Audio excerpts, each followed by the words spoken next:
Hey guys, Mr. B here. Just wanted to give you a little update on the plants that I had done one transplant on so far.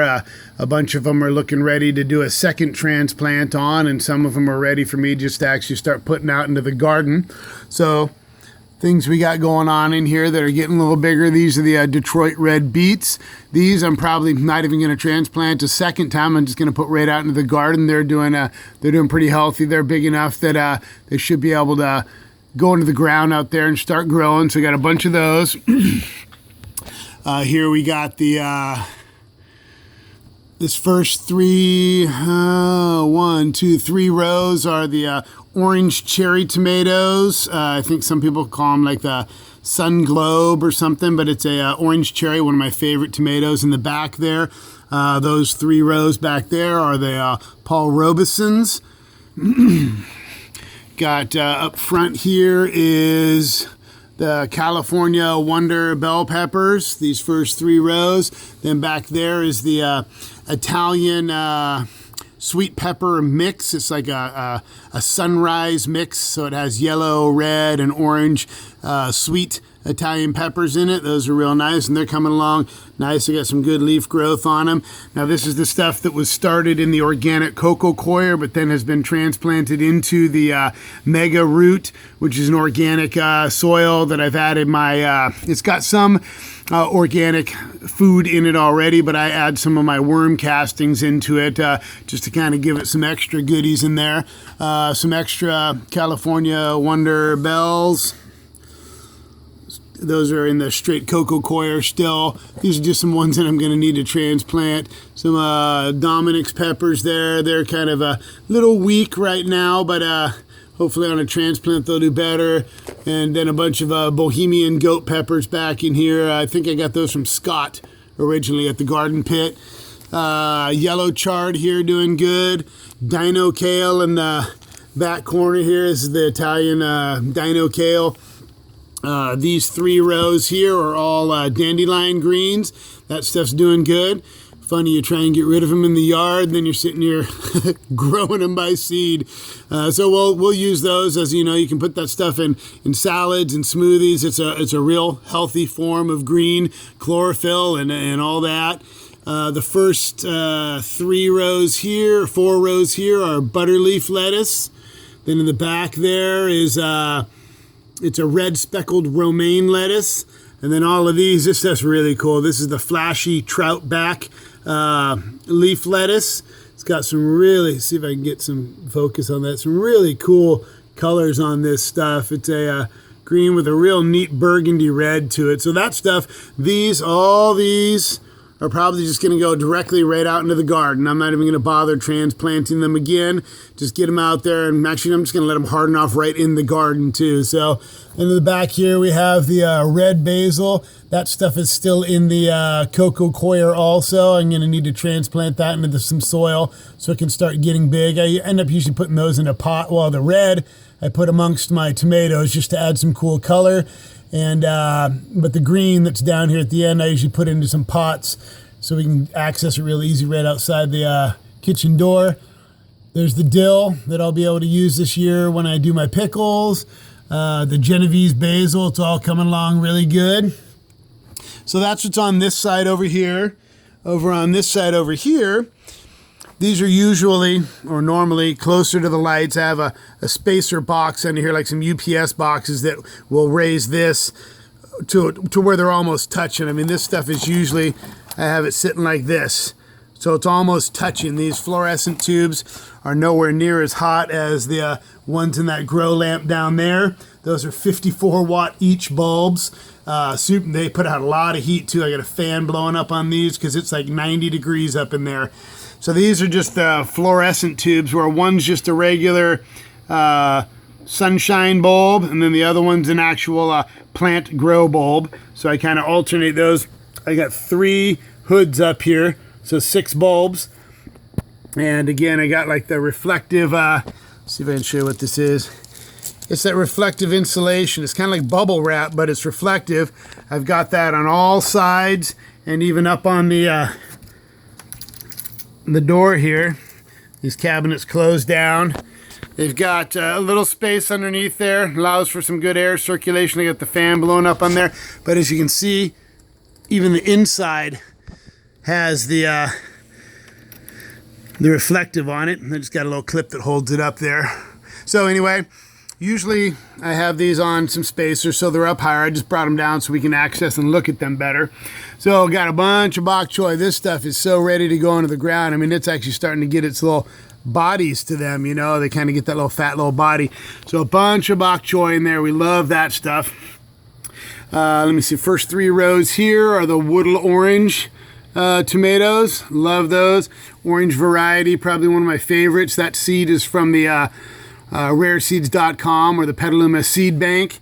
In the back there is Little Napoli. Those little short, sorry about that, little short determinate variety. Sorry about the focus in there, trying to stick it back inside there.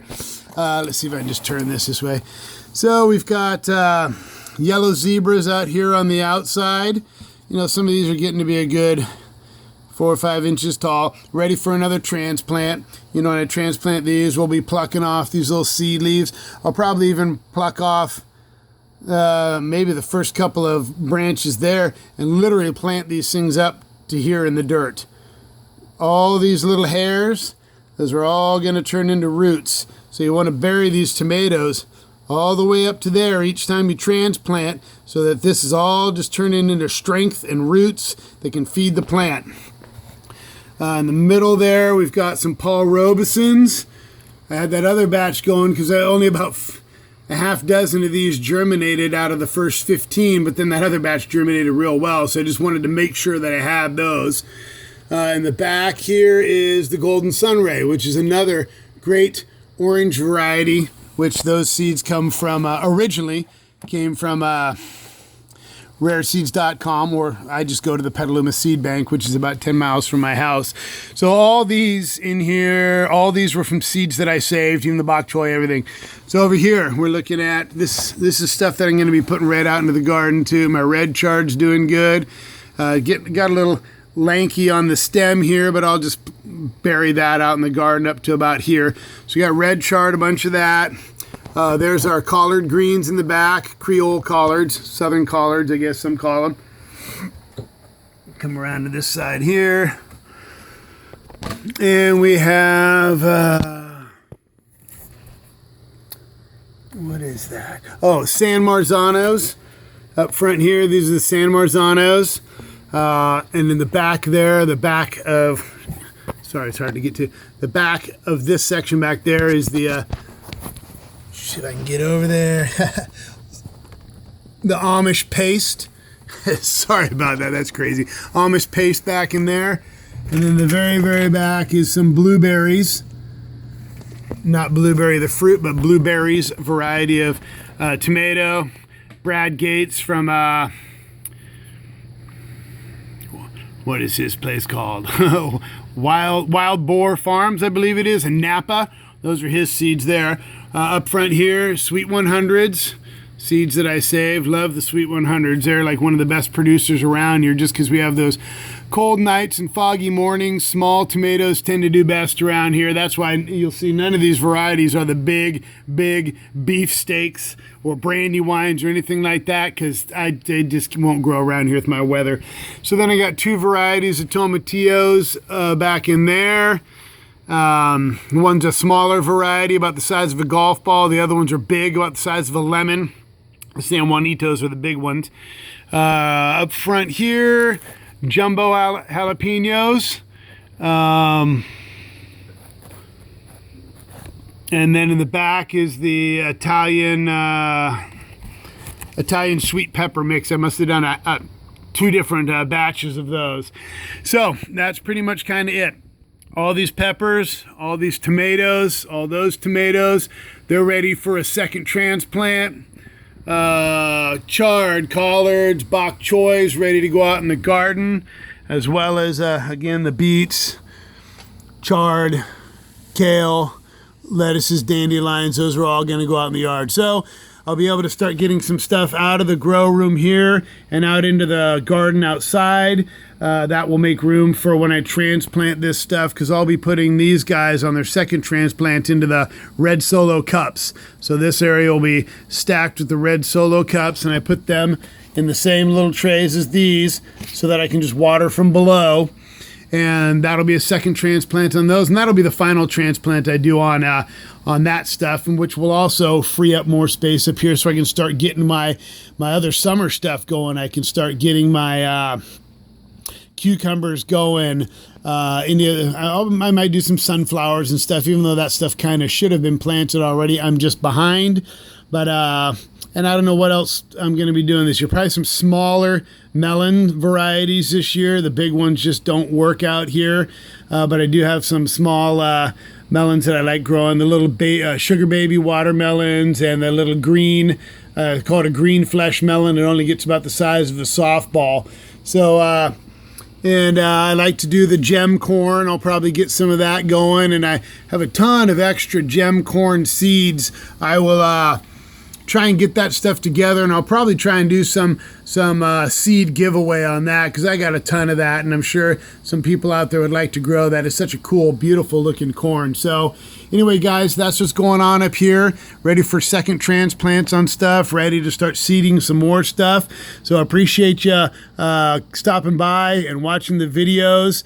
Put any comments below. I appreciate any subscriptions, any likes that I get. So thank you very much, guys, and hope you guys have a good growing season this year.